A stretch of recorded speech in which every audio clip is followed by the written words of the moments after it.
Mateso ya Bwana wetu Yesu Kristo yalivyoandikwa na Mtakatifu Mathayo. Wakati huo mmoja wa wale tenashara, jina lake Yuda Iskariote, aliwaendea wakuu wa makuhani akasema, ni nini mtakachonipa nami nitamsaliti kwenu? Wakampimia vipande 30 vya fedha. Tokea wakati huo akawa akitafuta nafasi apate kumsaliti. Hata siku ya kwanza ya mikate isiyotiwa chachu, wanafunzi wake wakamwendea Yesu wakamwambia, ni wapi utakapo tukuandalie uile Pasaka? Akasema, enendeni mjini kwa mtu fulani, mkamwambie, mwalimu asema, majira yangu ni karibu, kwako nitafanya Pasaka pamoja na wanafunzi wangu. Wanafunzi wakafanya kama Yesu alivyoagiza, wakaiandaa Pasaka. Basi kulipokuwa jioni, aliketi chakulani pamoja na wale tenashara. Nao walipokuwa wakila, alisema, Amin, nawaambia, mmoja wenu atanisaliti. Wakahuzunika sana, wakaanza kumuuliza mmoja mmoja, ni mimi Bwana? Akajibu akasema, yeye aliyetia mkono wake pamoja nami katika kombe ndiye atakayenisaliti.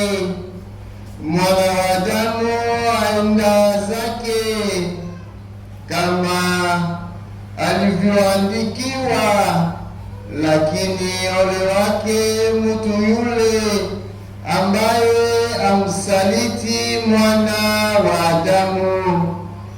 Ingekuwa heri kwake mtu yule kama asingalizaliwa. Yuda yule mwenye kumsaliti akajibu akasema, ni mimi Rabi. Akamwambia, wewe umesema.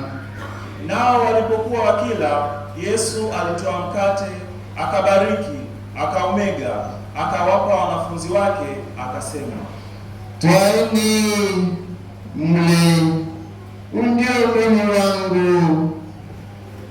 Akakitwaa kikombe, akashukuru, akawapa, akisema, nyweni nyote katika hiki, kwa maana hii ndiyo damu yangu ya agano,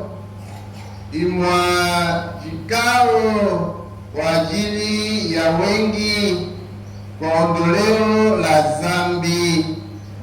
Lakini nawaambieni, sitakunywa kabisa tangu sasa uzao wa mzabibu hata siku ile nitakapokunywa mpya pamoja nanyi katika ufalme wa Baba yangu.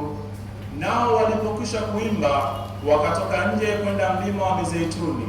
Ndipo Yesu akawaambia, ninyi nyote mtachukizwa kwa ajili yangu usiku huu, kwa kuwa imeandikwa, nitampiga mchungaji na kondoo wa kundi watatawanyika. Lakini baada ya kufufuka kwangu nitawatangulia kwenda Galilaya. Petro akajibu akamwambia, wajapochukizwa wote kwa ajili yako, mimi sitachukizwa kamwe. Yesu akamwambia, amin, nakuambia wewe, usiku kabla ya kuwika jogoo utanikana mara 3. Petro akamwambia, ijaponipasa kufa nawe, sitakukana kamwe. Na wanafunzi wote wakasema vivyo hivyo. Kisha Yesu akaenda pamoja nao mpaka bustani iitwayo Getsemane, akawaambia wanafunzi wake, ketini hapa hata niende kule nikaombe. Akamchukua Petro na wale wana wawili wa Zebedayo, akaanza kuhuzunika na kusononeka. Ndipo akawaambia, roho yangu ina huzuni nyingi kiasi cha kufa. Kaeni hapa mkeshe pamoja nami.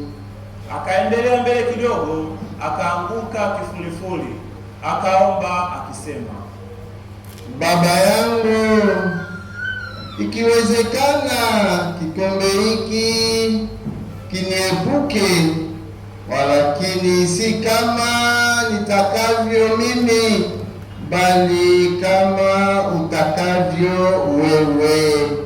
Akawajia wale wanafunzi, akawakuta wamelala.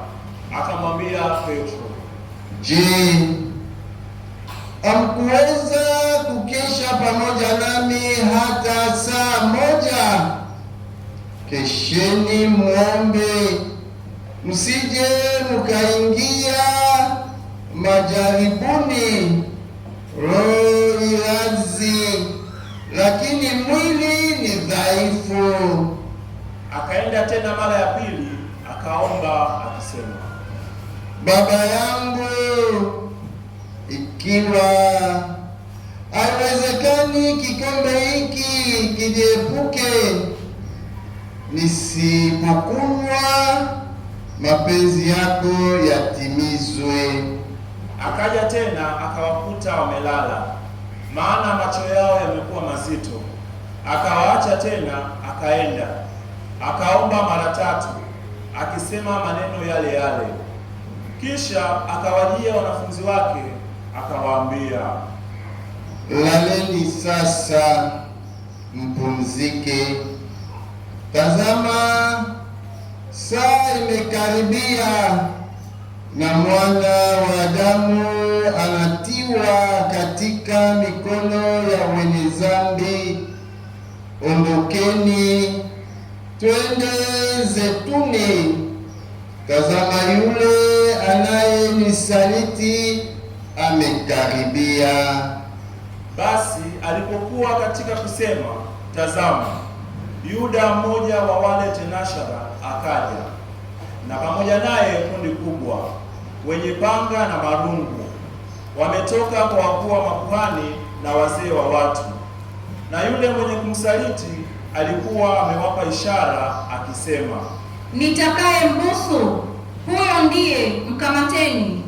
Mara akamwendea Yesu akasema, Salamu Rabi. Akambusu.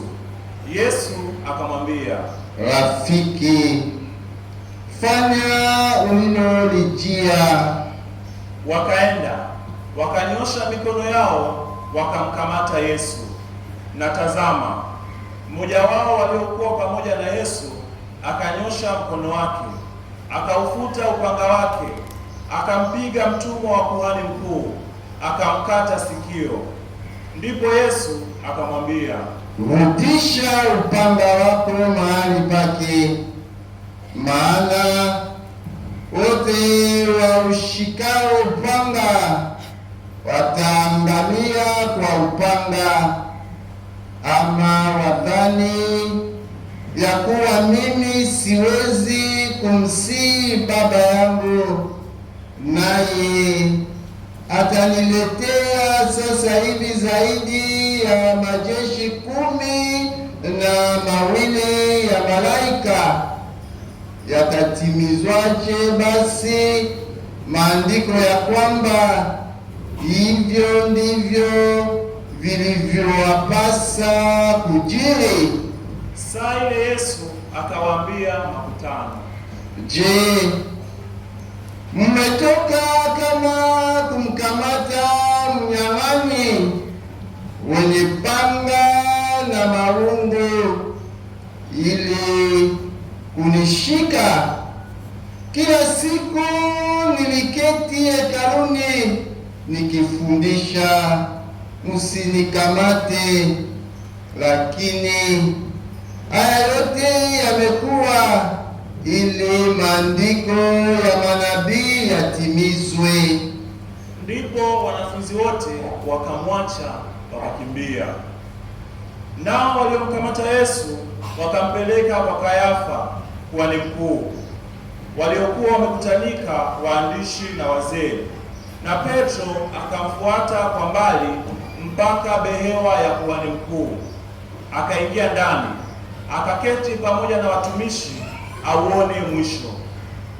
Basi wakuu wa makuhani na baraza yote wakatafuta ushuhuda wa uongo juu ya Yesu, wapate kumua, wasiuone, ingawa walitokea mashahidi wa uongo wengi. Hata baadaye wawili wakatokea wakasema, huyu alisema, naweza kulivunja hekalu la Mungu na kulijenga kwa siku 3. Kisha kuhani mkuu akasimama akamwambia, hujibu neno? Hawa wanakushuhudia nini? Lakini Yesu akanyamaza. Kuhani mkuu akamwambia, na kuapisha kwa Mungu aliye hai, utuambie kama wewe ndiwe Kristo mwana wa Mungu. Yesu akamwambia, wewe umesema. Lakini nawaambieni, tangu sasa mtamwona Mwana wa Adamu ameketi mkono wa kuume wa nguvu, akija juu ya mawingu ya mbinguni. Ndipo kuhani mkuu akararua mavazi yake akisema, amekufuru! Tuna haja gani tena ya mashahidi? Tazameni, sasa mmefikia hiyo kufuru yake. Mwaonaje ninyi? Wakajibu wakasema, imempasa kuuawa. Ndipo wakamtemea mate ya uso, wakampiga makonde, wengine wakampiga makofi wakisema, ewe Kristo